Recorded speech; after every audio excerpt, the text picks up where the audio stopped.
I'm Fatima. Today the topic of my presentation is direct and indirect narration. Direct sentences. Direct. Telling the person the exact sentence what someone has told us is called a direct sentence. एक ऐसा जुमला जिसमें हम लफ्जों की कोई रद्दो बदल ना करे direct sentence कहलाता है. Indirect sentence. Telling a person not the exact sentence, changing the questions and the changing the words is called a direct indirect sentence. यानी लफ्जों का एक ऐसा जुमला जिसमें हम लफ्जों की रद्दो बदल करें indirect sentence कहलाता है. अब पीछे बची बात नरेशन. नरेशन के बारे में किसी को कुछ पता है? नरेशन का मतलब है एक मुकम्मल जुमला जिसमें reported speech, reporting speech, inverted comma सब कुछ शामिल हो. यानी जैसे कि हम कह सकते हैं he said to me I like mangoes, ये एक नरेशन है, लेकिन ही सेड टू मी ये एक कंप्लीट जुमला नहीं है, तो ये एक नरेशन नहीं कहला सकता क्योंकि ना तो इसमें रिपोर्टेड स्पीच है, ना इन्वर्टेड कॉमाज हैं, ना कुछ मेंशन किया गया है कि उसने हमें क्या बताया. उसने सिर्फ ये कहा है कि उसने मुझसे कहा, तो ये एक नरेशन नहीं है. आगे नरेशन की दो टाइप्स हैं. एक ऐसा सेंटेंस जो नरेशन हो यानी जो कंप्लीट सेंटेंस है, उसकी दो टाइप्स होती हैं, रिपोर्टेड और रिपोर्टिंग स्पीच.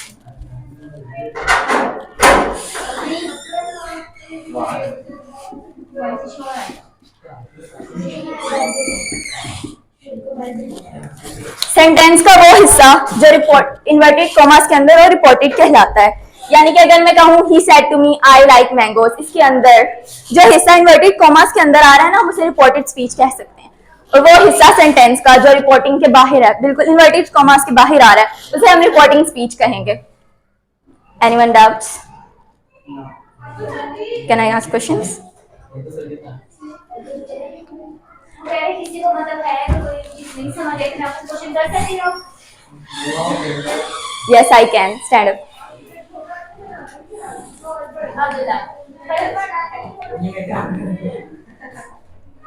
अब्दुल्ला.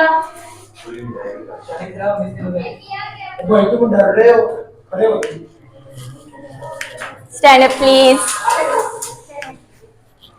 नरेशन की कोई भी एक टाइप बता दें. मैंने दो टाइप्स एक्सप्लेन किए हैं. नरेशन की कोई टाइप बता दो. तो पूछा उसने नहीं, मैंने बताया नरेशन की दो टाइप्स हैं. यहाँ पर दोनों में से कोई एक एक्सप्लेन कर रहे हैं. आगे मैं आप लोगों को बताऊंगी सेंटेंस को हम चेंज कैसे करते हैं. सेंटेंस को चेंज करने के भी कुछ रूल्स होते हैं. रूल नंबर 1, सबसे पहला रूल है कि इन्वर्टेड कॉमास को हम खत्म करेंगे. हम कॉमास को इरेडिकेट कर देते हैं, यानी कि उसको खत्म कर देते हैं और दैट का यूज करते हैं. उसके बाद कुछ फॉर्म्स होती हैं, कुछ रूल्स होते हैं कि अगर रिपोर्टिंग स्पीच प्रेजेंट में हो, पास्ट में हो, तभी हम सेंटेंस में चेंज करते हैं.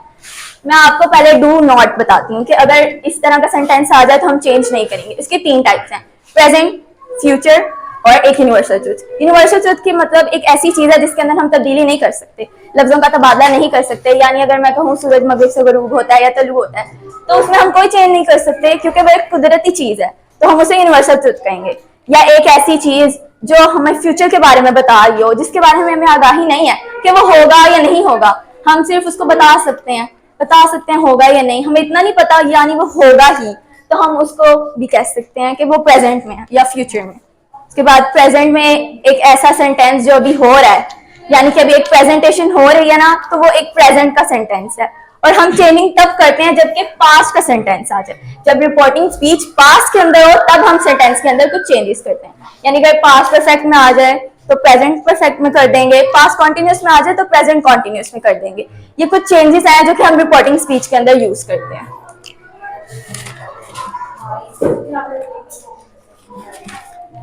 उसके बाद हम कुछ पर्सनल प्रोनाउंस की बात करते हैं.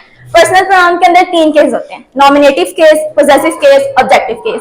नॉमिनेटिव केस यानी वो वाला केस जो फर्स्ट पर्सन के लिए यूज होता है. उसके बाद पोजेसिव केस यानी कि कोई चीज हमारी मलकियत में है, उस चीज पे अपनी मलकियत को जाहिर करने के लिए हम पोजेसिव केस यूज करते हैं.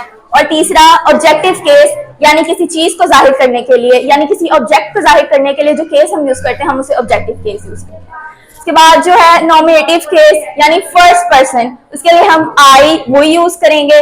नॉमिनेटिव केस में फर्स्ट सेकंड पर्सन के लिए हम यू यूज करेंगे. नॉमिनेटिव केस के अंदर थर्ड पर्सन ही, शी, दे, यानी हम उन्हें जानते नहीं है, सिर्फ हम उनका जेंडर बता सकते हैं ही, शी. अगर बहुत ज्यादा लोग हैं तो हम उन्हें दे भी कह सकते हैं.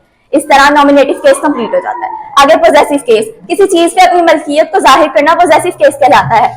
फर्स्ट पर्सन के लिए पोजेसिव केस में हम माय और आवर यूज करते हैं कि जैसे कि ये चेयर वगैरह हमारी मलकियत है तो हम कहेंगे दिस इज माय चेयर, हम उसमें अपनी मलकियत को जाहिर कर रहे हैं ना, तो हम फर्स्ट पर्सन के लिए माय या आवर, जैसे मैंने चेयर के लिए यूज किया, हम किसी इंसान के लिए भी यूज कर सकते हैं। सेकंड पर्सन के लिए योर, अगर हम किसी दूसरे शख्स को बता रहे हैं कि तुम्हारी मलकियत है तो हम योर यूज करेंगे।